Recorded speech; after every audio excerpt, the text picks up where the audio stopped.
You guys, we have a special guest on with us today. We have Laney Rosenzweig. Did I say it right? Yes, Perfect. I said it right. Who is the founder, like the person who invented ART, which is accelerated resolution therapy. Some of you may have seen, we had Dr. Jackson on, I don't know, think about a month or so back, who talked about his personal and professional experience with accelerated resolution therapy. And from that video, I think somebody from Laney's team found us and said Laney would come on here and talk to us about it. So as you can imagine, I was super thrilled. And this week of all weeks is the perfect week to have her because we're celebrating our 100,000th subscriber, which we're super excited about. Laney, tell us a little about yourself and how you like figured this. I call it a brain hack. How did you figure this brain hack out? Because it's like amazing. Right. So I took the EMDR training back in 2007.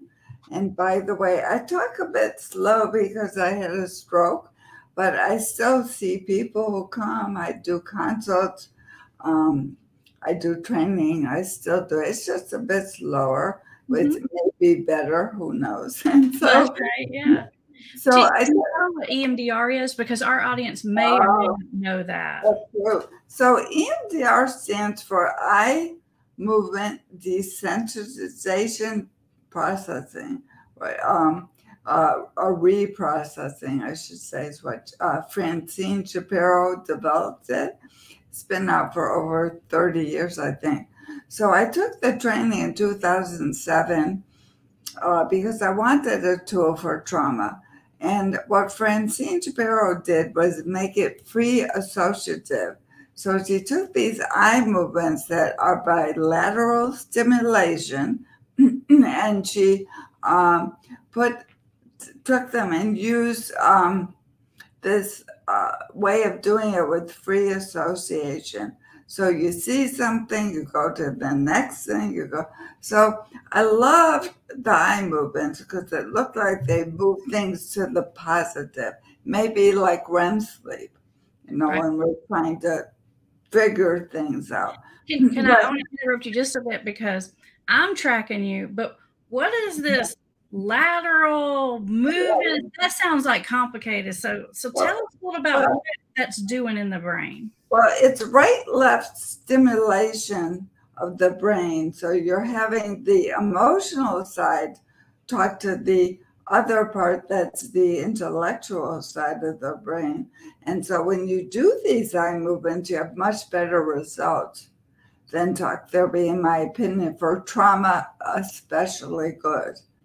So is it kind of like you're building a bridge between the two parts of the brain so that the trauma can get over that bridge and go where it needs to? I think it makes people smarter because they get to use more of their brain. I like that. Bonus. Okay. It's subconscious, the conscious thought.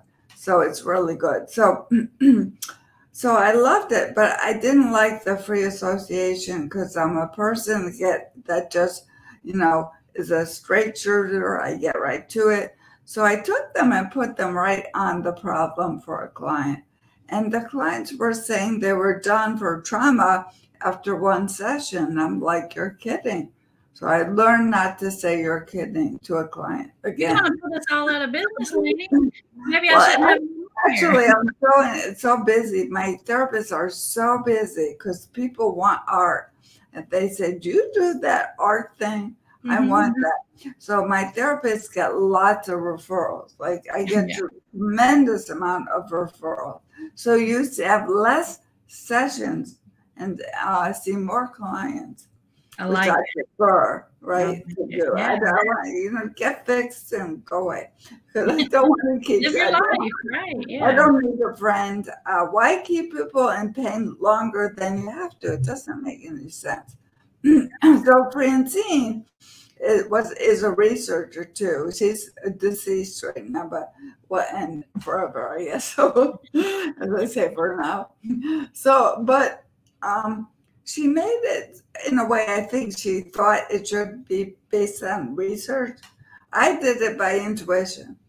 So I took the eye movements, I put an amount of them different than what you did, and that's all I took. And then I created a whole protocol on how to use it. So I went to supervision at EMDR, and the EMDR supervisor said, I don't know what you're doing, but it's not EMDR. So either do it our way or call it something else. And so I did, because I thought it really works, and I liked it so much. So you said, fine, then I will. I was like, Yeah. thank you. So 2 years Yeah. subsequent to that, that supervisor took my training. And I said, I'm the one you told to make it something else, and that it wasn't EMDR. And she said, I hope I was nice to you. I said, you were great. And she took the training. So that was very reaffirming, you know. And so it works very quickly for trauma. I can do trauma in an hour, but I leave up to 2 hours in case people want to talk or something. That's what I do. Can you give us like a case study or a situation, just so we can almost like imagine how this happens?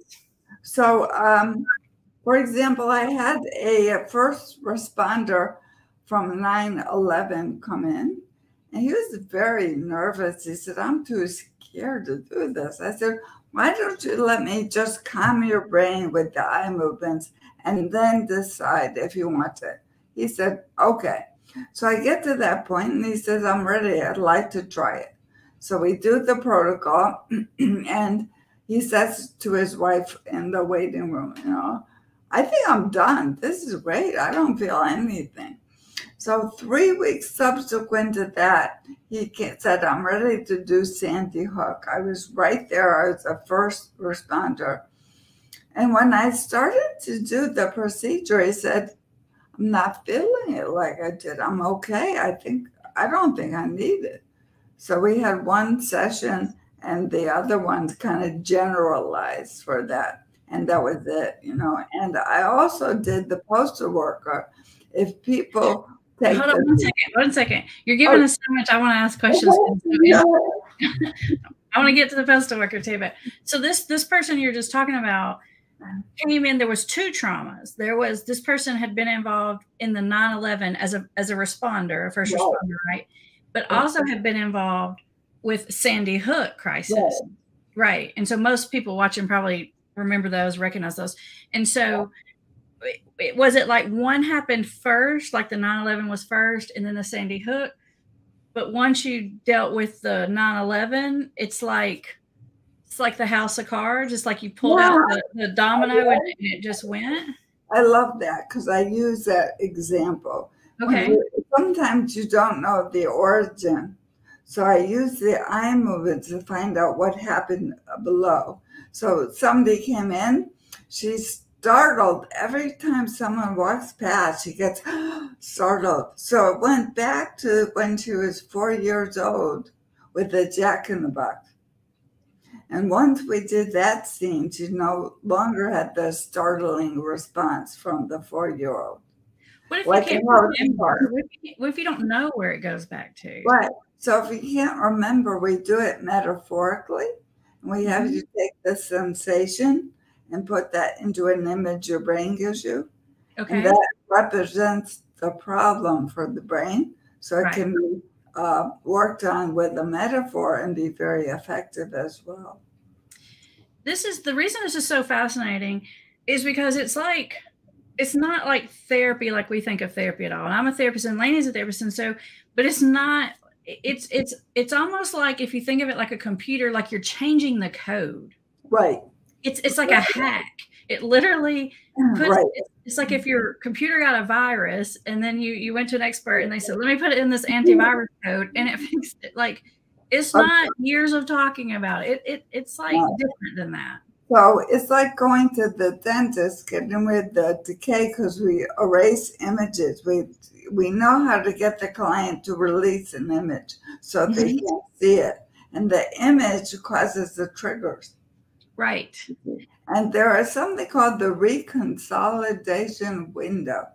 Every time you think of something, you bring it up in the brain, you have an opportunity to change it. So we never remember anything the way it actually happened. Your brain will change it. Right. That's why witnesses on a criminal case have to be careful, because the brain may have changed it every time they look at it. Right. Right. And it does change. It's sort of like the whisper secret game or whatever when you're a kid, and every time it passes through one person, it gets shifted just a little bit until it's like totally a different thing. Well, I love your metaphors.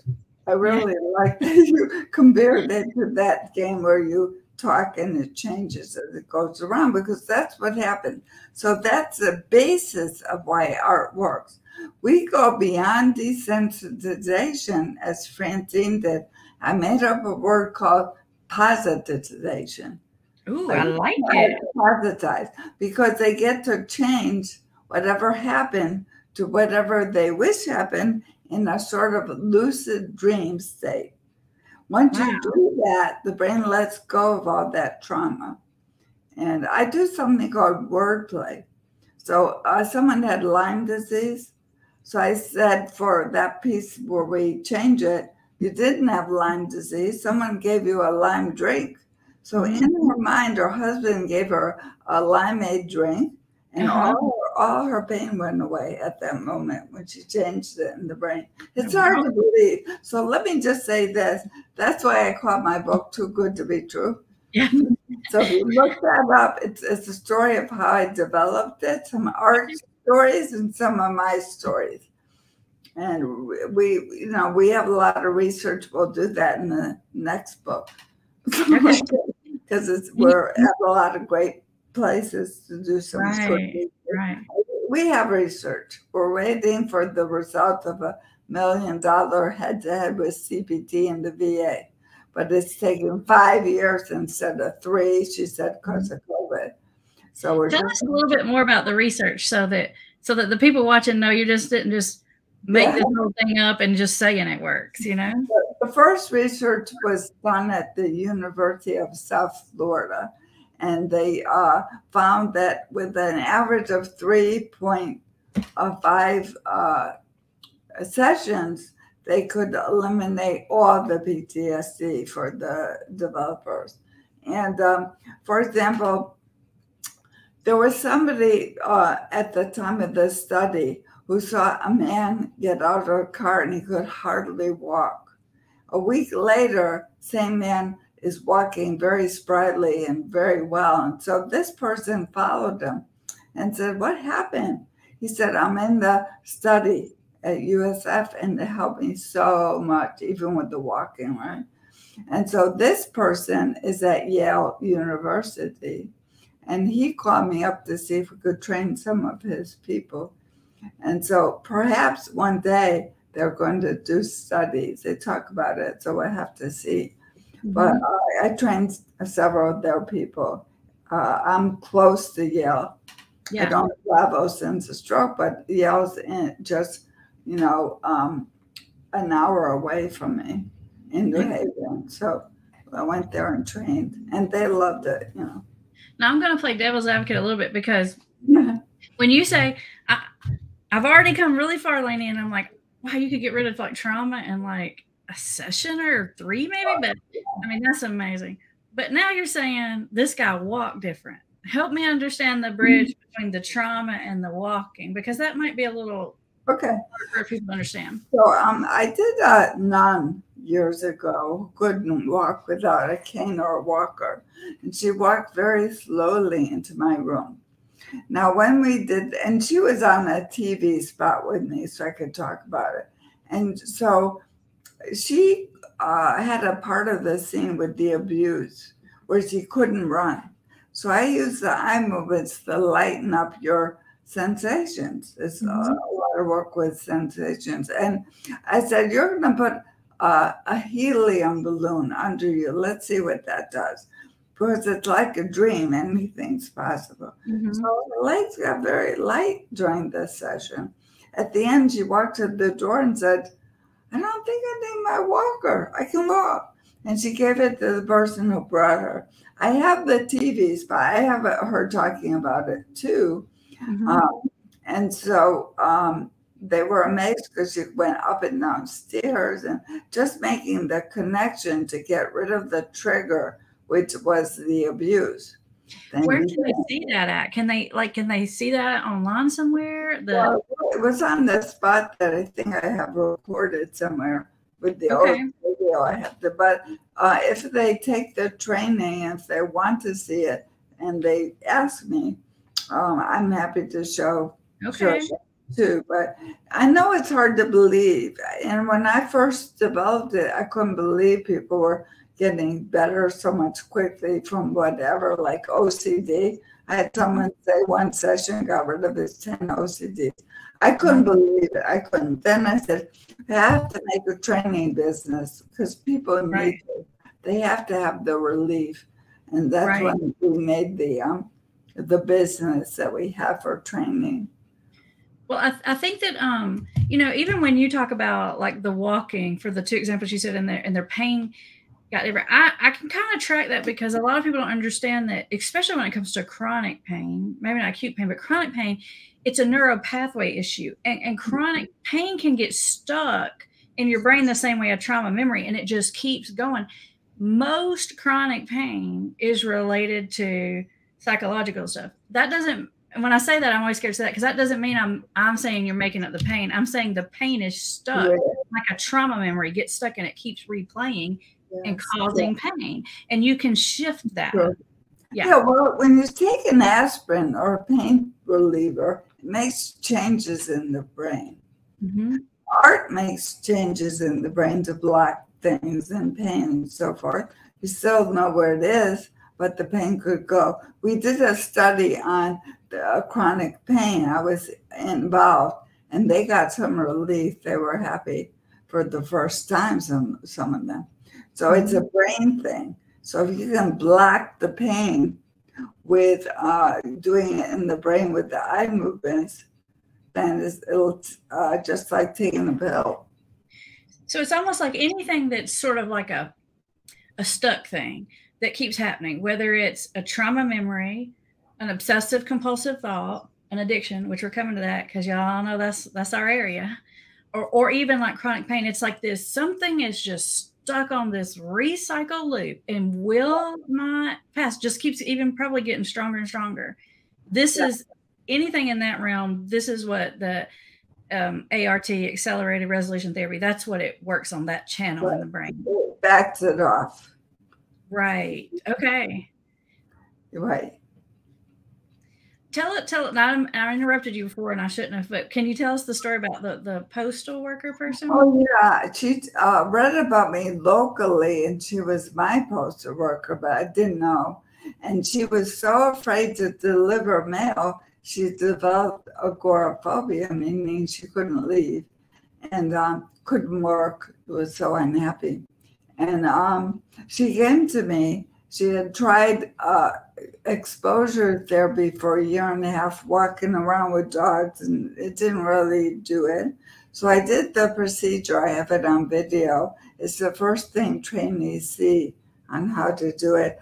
Yeah. She was amazed. At the end of the session, she tried to pretended to deliver mail and had no issue, wanted to go back to work, but they didn't believe she was better, so they made her wait and they went around with her. But has been delivering mail since, I think, 2010 or something, because we see her at the post office, still waves and says, thank you. And so, she was amazed. And to tell you a story, she wanted to see her video back.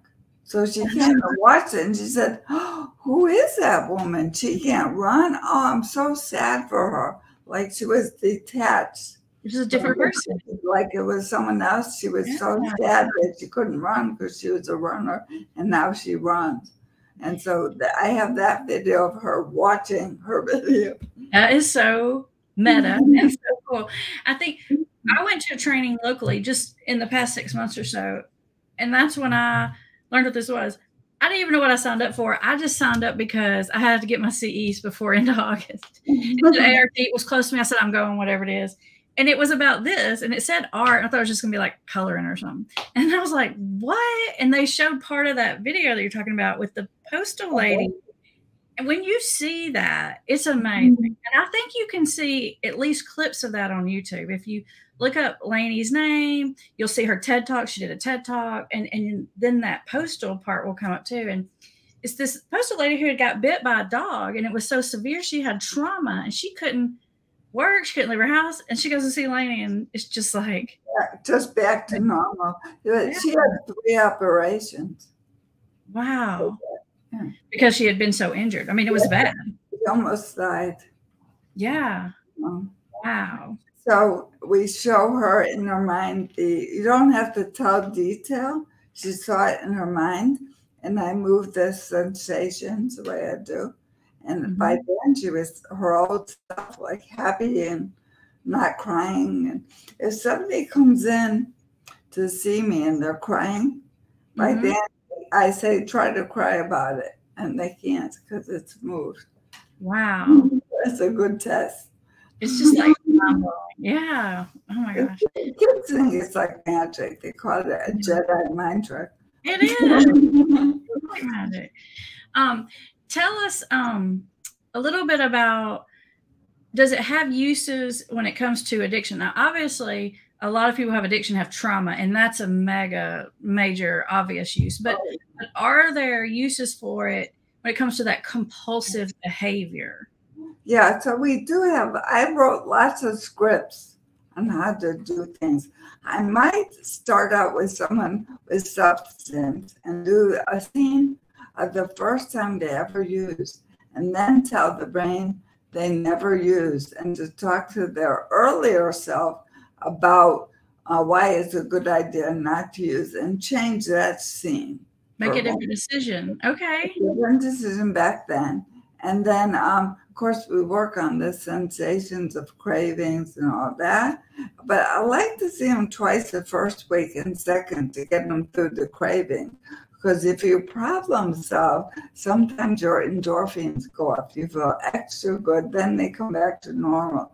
But normal for someone with an addiction may be the feeling they think they have to use, right? Yes. So if I can catch it in the 3-day period and see them twice the first week, maybe the second, you hit the craving so they don't set in that same way. If okay. That makes sense. Yeah. So when it comes to someone who has addiction, and maybe even someone who has addiction, has trauma, there may be a few sessions because you may need to address the cravings. Right. You need to address where the addiction started, where it became a problem. And then you may need to go back and address the trauma. So and also, we also do a typical day. They go through with their day seeing themselves use, and then we change it. It's hard to explain unless you've had it, because then, I mean, therapists come into training, they go, what is this, you know? And they're like, this can't be. And then they do the practicum where they get rid of their own problem, and they're just wide-eyed and amazed, and they're like, what have I been doing all these years for trauma? And I say, everything you've done is helpful, and nothing's a waste. It's all there. It's fine.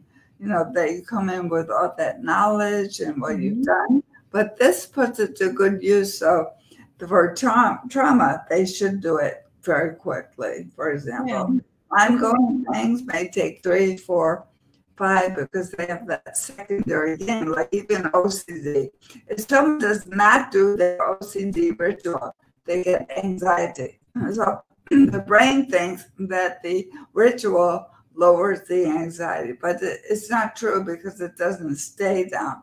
They have to keep doing it, so it doesn't really work. Yep. And so we have different ways of working with that, different scripts I've done like that. But it's stubborn. It wants to be there because when they get nervous, that's their go-to.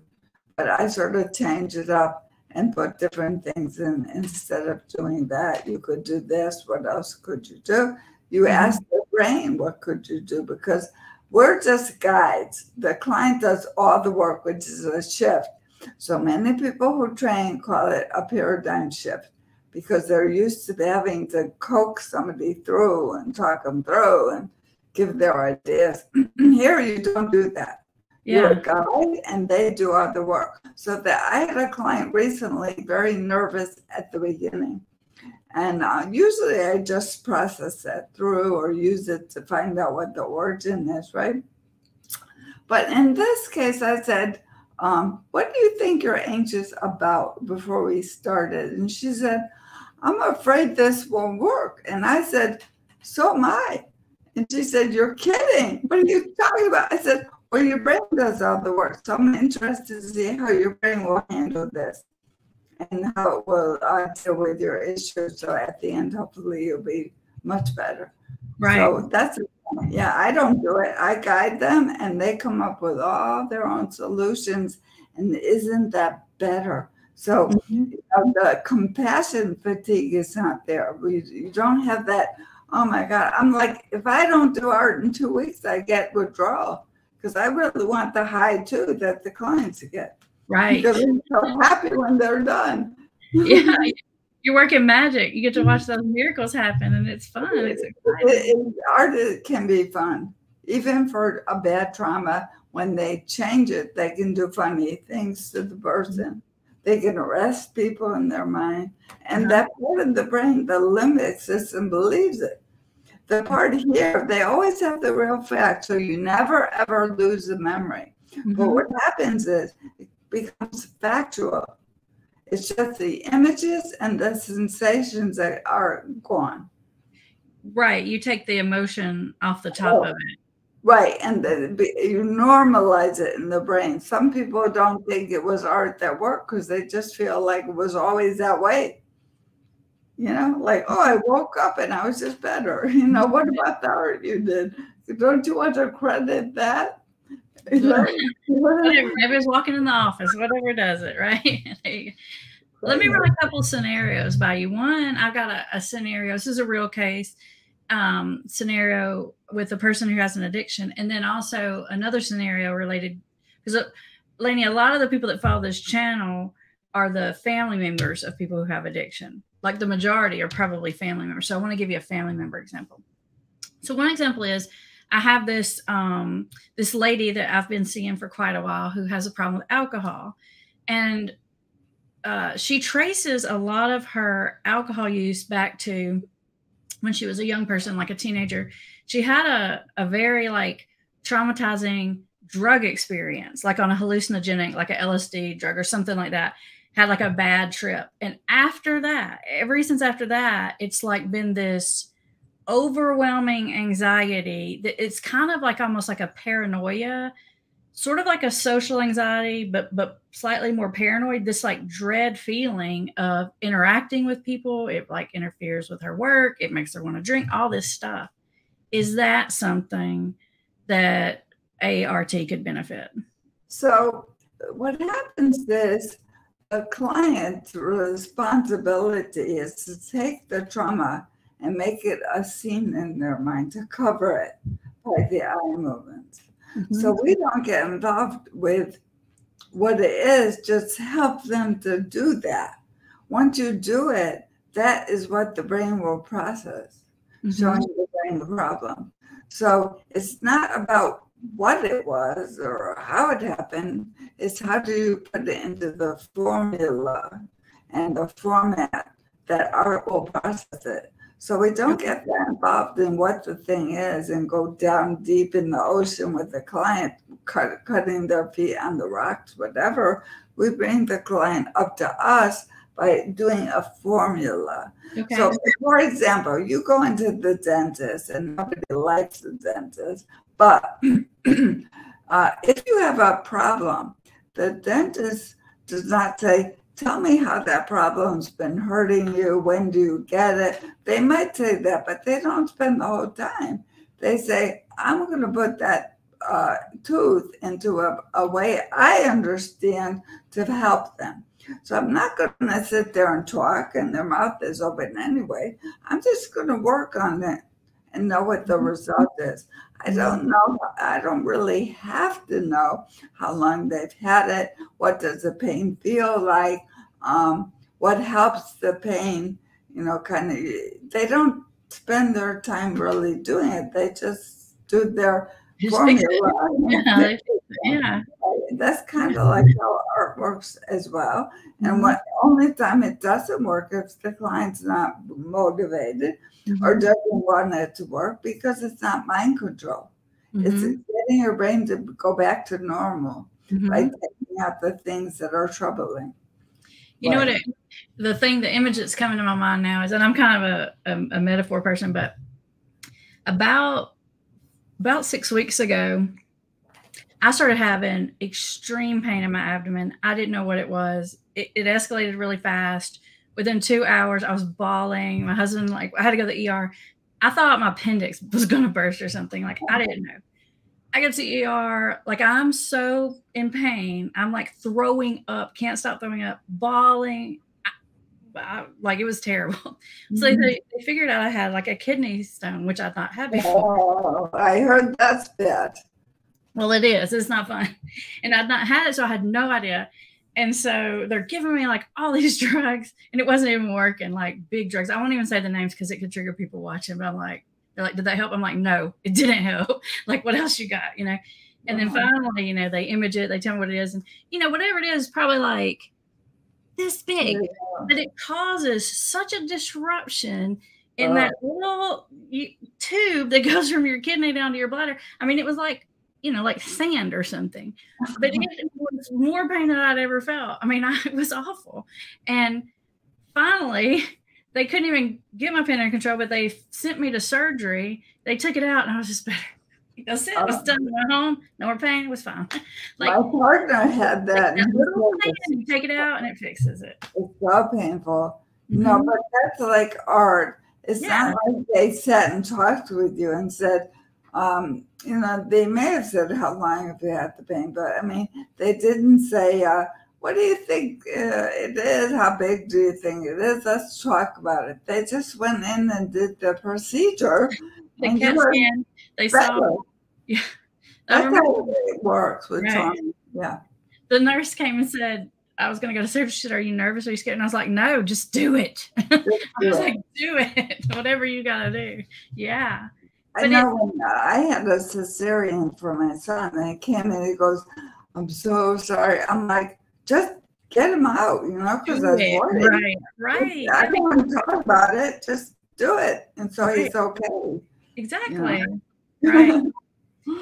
To me, it's just the things that to me, the kidney stone reminds me of this is how something so small can cause so much, just chaos quickly. And then how when that one little thing is, if you just resolve it, you're fine. The Jack in the Box caused her pain when everyone walks into a room for all the years that she had to live with it, because the 4-year-old was so upset. 4-year-old, right? Held on to the scared. The brain said you have to be scared when something pops up. Right. And that's not correct. So the limbic system, amygdala makes a lot of mistakes. It's often wrong, about right. Yeah, and I mean, really, especially when things happen when you're really young and you can't even really conceptualize or make sense of things, and then things get, I call it, it's like wired in wrong, By the way, I do an art intro. Anybody can join for free. My go to the web artworks with the s.now.com. On the top, it says free intro. I show a woman who can't go upstairs well, sometimes blacks out, because when she was little, she thought that a space between the stairs she'd fall through, at 5 years old. Yeah. So I have a video of her going up a fire escape. Not that I would, but with no hands after I did the art on her. And so that's super scary stairs. Yeah, those are scary. Yeah. So you can see that video if you join the free art intro I do every Wednesday, the last Wednesday of the month at 6 p.m. If anybody wants to watch it, I talk about the brain, how it works in the brain. I show video people after. You know, I have a veteran who says he slept well the night before after art when he never could sleep. And the images were not replaying in his mind, so he was pretty happy. And a car accident where he's guilty for 5 years, and because someone got hurt, now he could drive. He sent me a thank you. So you see those videos. People want to watch that. That makes you a believer when you see it, you know. Seeing and believing sometimes, yeah. Do you have time for a few questions, Laney? Oh, sure. I love questions. Okay. Well, give me just a second. I'm going to scan through. I'm going to pick a few and put them on the screen. We'll look at them together. Sure. Here's one quick question. Tanya, it's accelerated resolution therapy, not radiation. Oh, you don't accelerated resolution. So it's resolution, RESOLUTION. Yeah. Now, I like the name because it says what it does. It's fast and it does resolve things. And by the way, the fact that the short version is ART didn't bother me because we erase in the brain. We do lots of artwork in the brain, and little kids can draw on a whiteboard, and I can help them with the drama that way. So it's very artistic and creative. So the fact that it's ART doesn't bother me to confuse it with drawing, because we do art in the brain. It is like that. So it works for the acronym and kind of as the metaphor as art. Yeah. Perfect. As opposed to prolonged exposure, that means you have to see it over and over and over, you know. You're scary as it is. I just want a prolonged massage. I don't want prolonged therapy. Yeah. So Debbie wants to know how to find someone who's trustworthy to do this. Ask the therapist from the web, if you look it up, whether they've had both advanced, you know, and the basic, if you care about that. The basic should get people enough to do trauma and other things very quickly. But the advanced might be interesting if you have a simple trauma, basic ought to be able to do it. I don't know what they do once they leave the training. Right. You know, I'm not in the sessions, but I give them a script to follow. So if they can get the eyes to move, I use a stick with a index card on top. It's really easy. But if they can get the person's eyes to move and follow the script, it should work. Okay. Or have them call me. You usually see, even if you Google up accelerated resolution therapy trained person in my area or something like that, it should give you some people who have identified they've been trained in that. We have over 8,000 trained. Okay. In small groups since 2010. Wow. All right. So Jennifer's got a question here. In the unfortunate event that they have another traumatizing situation later on, would you go through the same process again for the new trauma? Let me just quickly say, the poster worker with the dog that bit her called me up years later and said, there's been another dog biting in the area. Do I need more art? I said, call the police and see what the disposition was of that dog. Well, the dog was visiting, didn't live there, and was euthanized and put to sleep. So she called back and said, you're right, I don't need another session. So for normal stuff where you should be afraid, then be afraid. I mean, we don't take away a fear of holding a snake and get you to hold a snake. I wouldn't do it either. So it's up to the client. If the thing that happens in the future requires a session, since they know how it works, they get to choose when they want to come back with me. So they come back and say, hey, I have a relationship problem. My spouse cheated. Can you help me with that? Yes, I can. And that's different than the car accident. So you probably have to come in again. So it's up to the client as to what they're feeling and the sensations, and do they require another session? Yeah, want it. Yeah, you'll know if you feel that trauma feeling come back, which I'm glad you said that example that you just said, Laney, about my spouse cheated, because that reminded me, I meant to ask you, I'll give you the scenario about family members. So a lot of the family members that we see, like particularly spouses or parents whose children are addicted, or even if your parents are addicted, what happens to them is they get sort, I call it, this isn't in the DSM, but what I call it is it's some sort of mix between post-traumatic stress disorder and obsessive compulsive disorder. So they live in fear so long, it's that complex trauma response. You know, they feel like they're going to throw up every time the phone rings at night. You know, they're so scared for so long, and then they start doing all these crazy checking behaviors and all this stuff trying to control the situation. Right. Would this work to reduce anxiety on something like that? Well, we don't call it anything. I don't call it anything complex. I call it more scenes. Okay. Do. I don't go that deep. I also, when someone says abreaction, which is a strong emotion, I don't use the word. Word's scary, but I call it strong emotion. So there's words I keep away from. But again, the person would come in, they would see their ritualizing behaviors in the scene and let the brain cover it and see how their brain wants to handle it. And I do interventions. I do all kinds of things that people can learn. But basically, it's the client showing the brain the problem and then solving it themselves, which is the best way to solve it. Everything you've ever seen is in your brain. Oh, yeah. So, for example, I had a guy who was cheating on his wife. He said, should I stay with my wife or the other person? He was someone who was very passive.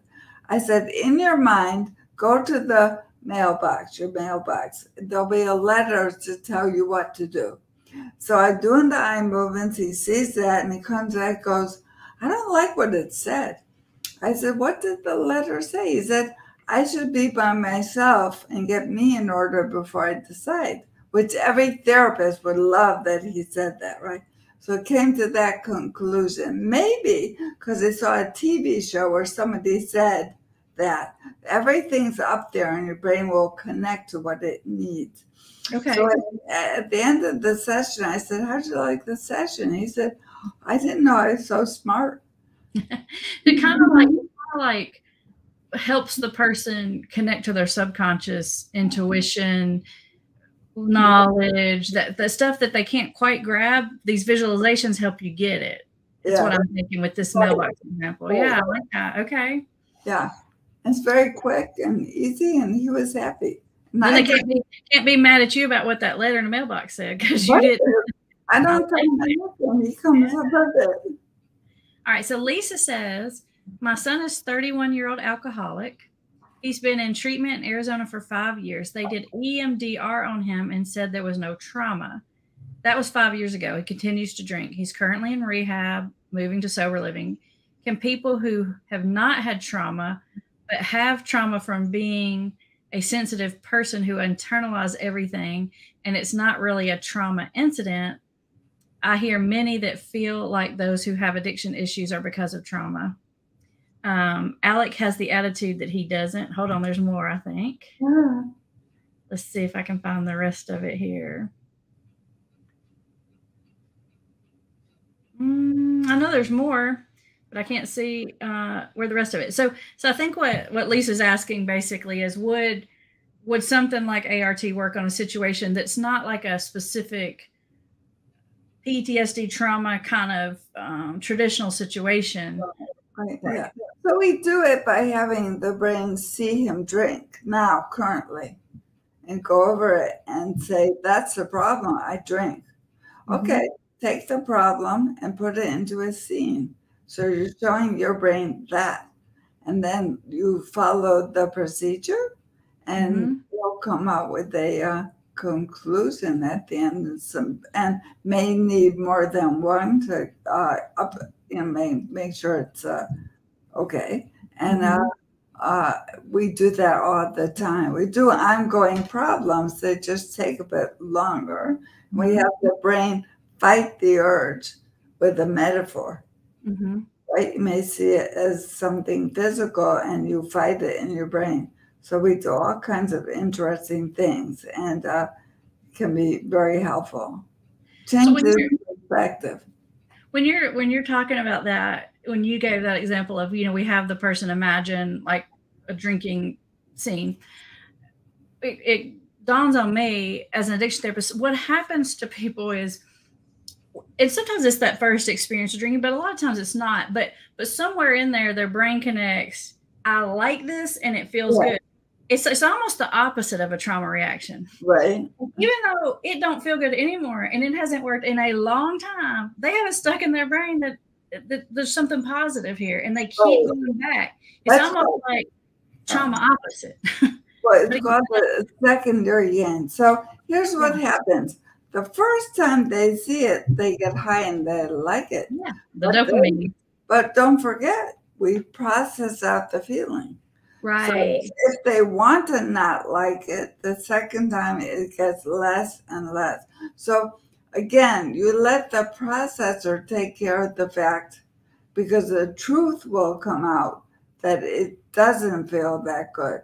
So the rational brain can connect, because that's what happens is I keep remembering these positive experiences, even though I haven't liked it in a long time, even though it doesn't work for me, even though it actually makes me feel worse. And I could do some things like, if it's alcohol, I could have them see on the bottle and connect their family. Okay. So they're looking at what they're going to lose. Okay. Right? And so the brain will make that connection when they see it. Okay. That makes perfect sense to me. Yeah, I like that. Lots of creative interventions, but the main thing is to trust the eye movements. They will move it where the client needs to go. So if they get high the first time, it's fine, because you're taking away this feeling of being high when you do it. If that's the right way to go and their brain is on board. So we don't take responsibility sort of for the what we're doing, more of how to set it up so the client has a responsibility of healing themselves. Right. It's the best thing ever. It's empowering, right?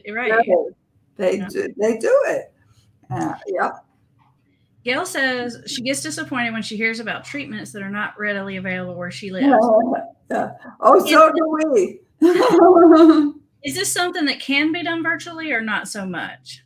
The reason I don't recommend virtual is I want to see the whole body. So you tell me you're not anxious when I do check your body, but your feet are flailing. And I also don't like the way it looks online.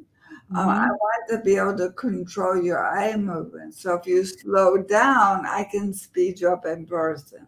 I also want to be there if you decide to leave the screen or I get a computer glitch. I don't want, that could be devastating. So I never do. People fly in to see me. I just, they'll come from California. That's what I was thinking is Gail, is this, I don't know where you live. And if you live way, way like across the earth, maybe it's different, but literally if this thing, ART has the possibility of helping you in 2 or 3 sessions, I guarantee you're going to save a lot of money if you just fly. Just someone that can do it for a few days and get this done. It's still going to cost you thousands less than years of therapy and torture and everything. Yeah. It's just better, but there are art therapists that will do it online. I never will do it online for the reasons I mentioned. It's not as good. I have an intuition. I want to feel that with you. I want to see your whole body, how you're doing. I don't want to be choppy. I don't want to lose contact with you. And, if someone leaves the screen, then who knows, if you can't get back. Because that's the feeling you're seeing the problem, even though it gets better and better and better.